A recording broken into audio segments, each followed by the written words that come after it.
Halo, halo, halo, apa kabar Indonesia? Indonesia dalam keadaan buruk, buruk sekali, buruk banget ya, buruk sekali BUMN, asik BUMN. Selagi Pak Erick Thohir ke PSSI, ini ada suatu kejadian yang sangat buruk. Ini salah siapakah ini?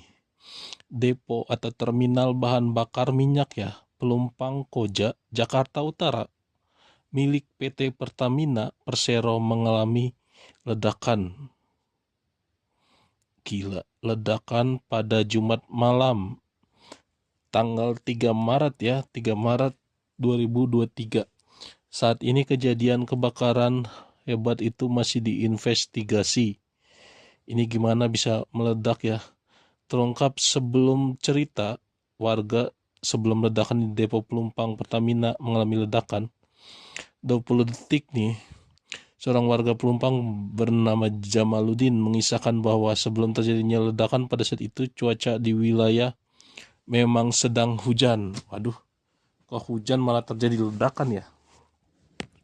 Pada saat bersamaan sekitar 30 menit atau sebelum 20 menit sebelum ledakan terjadi, tercium bau bensin yang menyengat. Nah, sebelum ledakan memang ada bau bensin dan gas. Warga yang ada di Tanah Merah itu sudah berlari-larian keluar rumah. Berarti ini kejadian istilahnya sudah diketahui sebelumnya ya. Untungnya sudah diketahui sebelumnya dan untungnya juga pas saat hujan. Karena apa? Karena pas terjadi ledakan ataupun keluar api jadi bisa langsung padam gitu loh. Dan ini ada baunya ya. Sebelum ledakan ada bau bensin dan gas dan warga yang itu langsung kabur.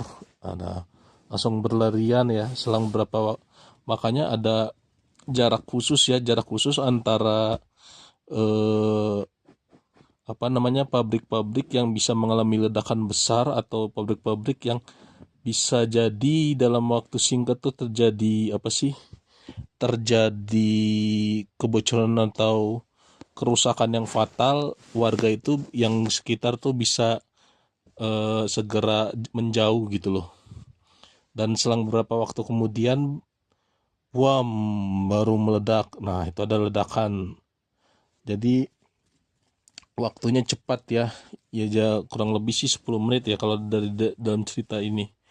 Dalam pernyataan persnya, Kapolri Jenderal Listio Sigit Prabowo menyatakan bahwa kurang lebih jam 8 malam sedang terjadi pengisian atau penerimaan minyak jenis Pertamax dari Balongan diterima di depo Pelumpang. Walah. Jadi pada saat proses pengisian BBM Pertamax tersebut, kata Pak Listio terjadi gangguan teknis di lokasi. Hal itu menyebabkan munculnya tekanan kuat dan lantas terjadi kebakaran. Kemudian terjadi suatu gangguan teknis yang kemudian mengakibatkan tekanan berlebihan. Seperti itu ya, jadi tekanan berlebihan. Jenderal Sigit ini Sabtu tanggal 4 ya, katanya. Jenderal Sigit menjelaskan tim gabungan Polri masih mendalami sumber api yang memicu kebakaran. Jajaran Polri mengumpulkan saksi hingga rekaman kamera pengawas di depo Pertamina Pelumpang. Tentunya untuk mencari tahu sumber apinya dari mana sedang dilakukan pendalaman oleh tim, ucap Listio Sigit. Saat ini kita sedang mengumpulkan saksi, CCTV dan lain hal berikutnya. Seperti itu ya. Saat ini pihak pemerintah maupun PT Pertamina mendukung penuh investigasi mendalam yang dilakukan Polri di Depo Pelumpang. Depo Pelumpang. Dari Pertamina seperti apa yang disampaikan ke Polri bahwa kita masih bekerja sama dengan kepolisian untuk memberikan data yang cukup mengenai hal itu, ujar Komisaris Pertamina. Dan sejumlah warga mengaku mencium bau bensin. Nah, itu mengaku apakah itu pihak pertama mengakui bahwa terjadi kebocoran pipa atau tidak, karena adanya bukti bahwa warga di sekitar situ tuh mencium bensin ya. Jadi nggak tiba-tiba langsung meledak. Berarti kalau Pertamina bilang tuh karena kejadian ngisi gitu, pas ngisi. nggak tahu tuh. Dan lalu opsi Jokowi memberi 2 opsi solusi bagi permasalahan kebakaran maut depo Pelumpang itu pada tanggal 5 Maret 2003 kunjungannya. Berarti setelah terjadi kebakaran, Pak Jokowi datang ke Pertamina. Adapun opsi yang pertama itu memindahkan terminal bahan bakar minyak.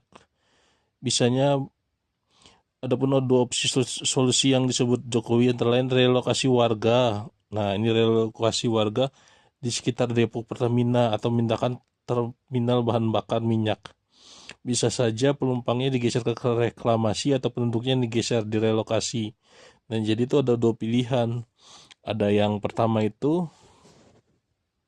permukiman penduduk yang harus menjauh. Nah, itu makanya harus ada batas berapa kilometer, seharusnya tidak ada boleh pemukiman warga di dekat depo bahan bakar. Jadi kalau meledak ya meledak aja, jadi tidak memakan cukup banyak korban ya. Kalau ada pemukiman warga kan jadi banyak gitu loh. Bila warga yang direlokasi, maka kata Jokowi wilayah yang ditinggali sekarang akan menjadi buffer zona depo Pertamina. Nah, harusnya ini buffer istilahnya tuh masyarakat itu nggak boleh ngelihat tanah kosong aja. Harusnya kalau ada tanah kosong dilihat dulu, dipagerin. Kalau tanah kosong milik Pertamina di situ dekat istilahnya bahan bakar yang gampang meledak itu nggak boleh ditinggalin. Ini kan jadi satu-satu pindah ke situ gitu loh. Lalu yang kedua, Presiden minta jajaran untuk membuat keputusan cepat apakah warga yang direlokasi atau depo Pertamina yang dipindahkan. Tapi memang zona ini harusnya zona air kayak gitu. Jokowi menilai harus ada fasilitas yang melindungi dari objek vital itu. Pasalnya barang-barang disimpan di situ sangat berbahaya ketika berdekatan dengan masyarakat, apalagi dengan permukiman penduduk ya, permukiman penduduk. Dan kejadian ini sudah mulai berlangsung tahun 2009 juga udah pernah ya terjadi. Itu terjadi ledakan juga 2009 dan banyak yang meninggal juga. Jadi ini bukan yang pertama kali ya. Oke, see you next time. Jangan lupa untuk di subscribe, like, dan komen.